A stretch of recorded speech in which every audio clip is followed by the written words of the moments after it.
بسم اللہ الرحمن الرحیم۔ دوستوں، ارطغرل غازی کے نام سے ایک ترک ڈرامہ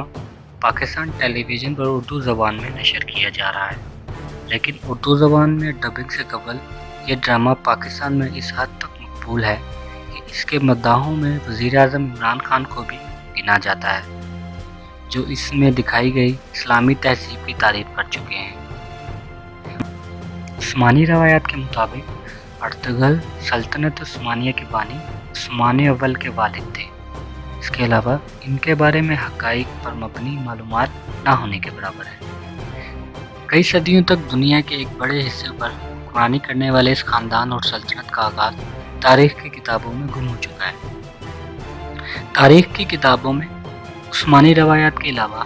اس دور کے دو ٹھوس نشانیاں، ایک سکہ اور بازنطینی سلطنت کے مہر کی ایک تحریر اور عثمان کے ایک خواب کا ذکر ملتا ہے، جس کا ہم آگے چل کر ذکر کریں گے۔ جو بات طے ہے وہ یہ کہ عثمان کا تعلق آج کے ترکی میں اناطولیہ کے علاقے میں آباد ترک خانہ بدوش قبیلے سے تھا۔ اس کی حکومت اناطولیہ کے درجنوں چھوٹی چھوٹی حکومتوں میں سے ایک تھی، جن کی طاقت میں زیادہ فرق نہیں تھا۔ سوال یہ پیدا ہوتا ہے کہ آخر عثمان یا پھر ان کے والد نے ایسا کیا کیا کہ صرف اسی خاندان کا راج قبیلے سے چھوٹی ریاست اور پھر اناطولیہ کی بڑی سلطنت بننے سے 3 بر اعظم میں پھیلا اور پھر خلافت میں تبدیل ہوا۔ آرکیٹیکٹ سولوشنز پر آنے والے نئے ویور سے گزارش ہے کہ آرکیٹیکٹ سولوشنز سبسکرائب کریں اور بیل آئیکن ضرور کلک کریں۔ سلطنت عثمانیہ کی بنیاد 14ویں صدی کے اول میں رکھی گئی اور یہ 20ویں صدی میں ختم ہوئی۔ اس دوران ایک ہی خاندان سے تعلق رکھنے والے 37 سلطان بنے۔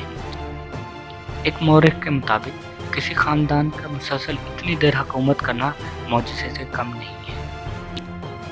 مورخ کیرولائن فنکل اپنی کتاب عثمان کا خواب سلطنت عثمانیہ کی کہانی میں لکھتی ہیں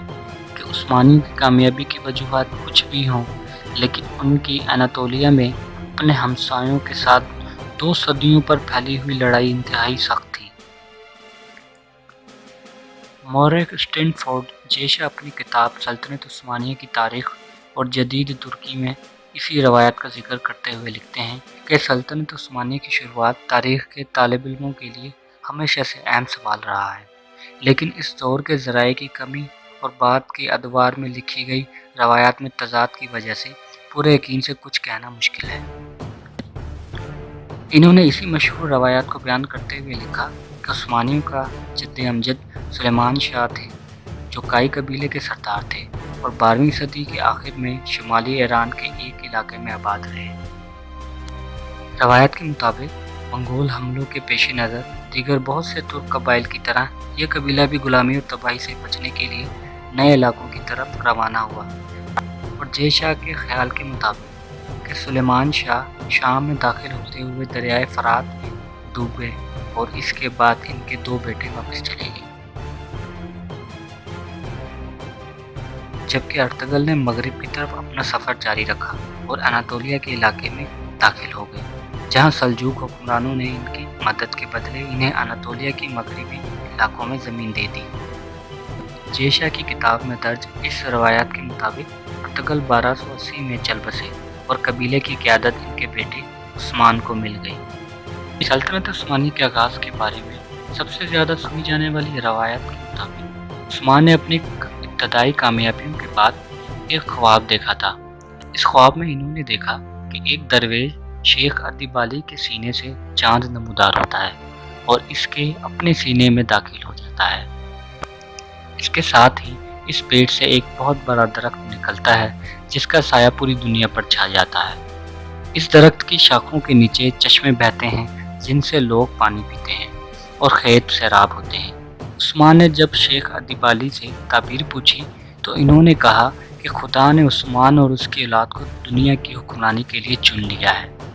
اور انہوں نے کہا کہ ان کے سینے سے نکل کر عثمان کے سینے میں داخل ہونے والا چاند ان کی بیٹی ہے، اور جو اس خواب کے بعد عثمان کی اہلیہ بن گئی۔ فنکل لکھتی ہیں کہ ابتدائی عثمانی سلطانوں کو اپنے آغاز کی تاریخ معلوم کرنے سے زیادہ دلچسپی دوسروں پر حکومت کے اپنے حق کو ثابت کرنے میں تھی۔ اور ان کے نزدیک ان کے سلطنت کا آغاز ایک خواب سے ہوا تھا جو عثمان نے ایک بزرگ درویش کے گھر میں قیام کے دوران دیکھا تھا۔ وہ مزید لکھتی ہیں کہ اس خواب کی کہانی کے حق میں دستاویز ثبوت بھی تاریخ میں ملتا ہے، اور وہ یہ ہے کہ سلطنت عثمانیہ کے ابتدائی دور کے زمینوں کے کاغذات سے اندازہ ہوتا ہے کہ عثمان کے دور میں ادیب علی نامی بزرگ موجود